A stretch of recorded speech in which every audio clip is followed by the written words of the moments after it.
Chapter 19. War is Cruelty.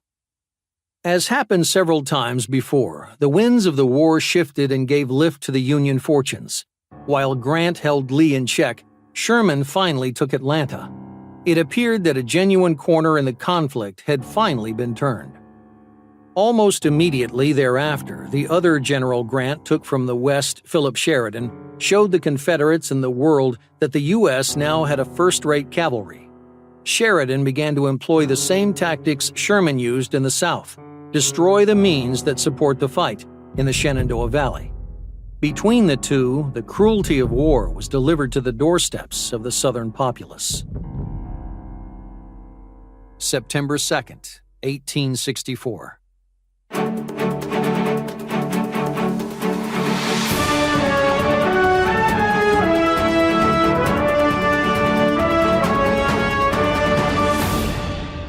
This just in to the ANN newsroom. Minutes ago, the War Department received a telegram from Union General William Tecumseh Sherman that read, "Atlanta is ours and fairly won." General Sherman's troops marched into the city, flags flying and bands playing yesterday, after Confederate General John Hood evacuated Atlanta the day before. Upon meeting Atlanta's mayor, General Sherman said, "War is cruelty and you cannot refine it." His men then put a torch to everything of military value. Jackie Chase is in Washington with the latest. Carter, it is hard to believe that just 2 weeks ago the mood here in Washington was all doom and gloom. The public's reaction to the news of Atlanta's fall was swift and nothing short of stunning.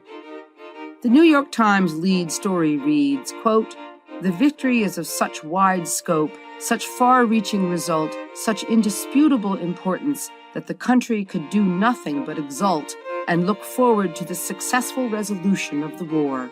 End quote. October 1st, 1864. When Confederate General Jubal Early attacked Union forces near Washington and raided several towns in Pennsylvania, Union General Grant created the Army of the Shenandoah and put General Philip Sheridan in charge. His assignment was to not only defeat Early's army, but to lay waste to the Shenandoah Valley, which serves as the Confederate breadbasket. Carter, General Grant told Sheridan, quote, "Give the enemy no rest. Do all the damage to railroads and crops you can. Carry off stock of all descriptions and Negroes so as to prevent further planting. If the war is to last another year, we want the Shenandoah Valley to remain a barren waste." End quote. After defeating General Early at 3rd Winchester and again at Fisher's Hill, General Sheridan did just as he was ordered and began the burning, destroying barns, mills, railroads, factories, making over 400 square miles of the valley uninhabitable. Here in Richmond, the value of the Confederate dollar has fallen to 2% of its 1861 level. The Confederate War Bureau revealed that the last meat ration has been issued to General Lee's army, and not a pound remains in Richmond. President Jefferson Davis traveled to Macon, Georgia today to appeal to the citizenry to join the war effort. In particular, the president chastised those who have abandoned the front and returned home, as well as those who have used their wealth to avoid conscription.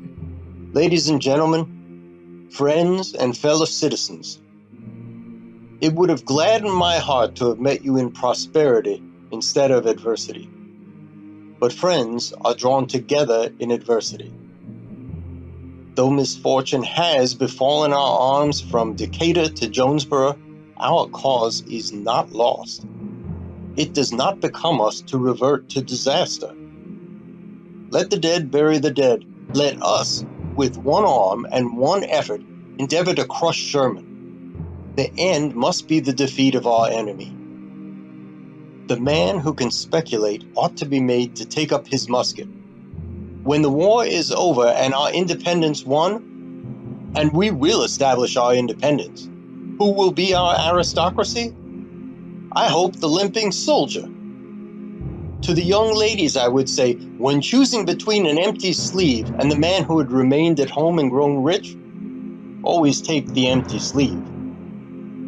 you have not many men between 18 and 45 left. The boys, God bless the boys, are as rapidly as they become old enough going to the field. If one half the men now absent without leave will return to duty, we can defeat the enemy. With that hope, I am going to the front. I may not realize this hope, but I know that there are men there who have looked death in the face too often to despond now. Let no one despond. Let no one distrust. And remember that if genius is the beau ideal, hope is the reality.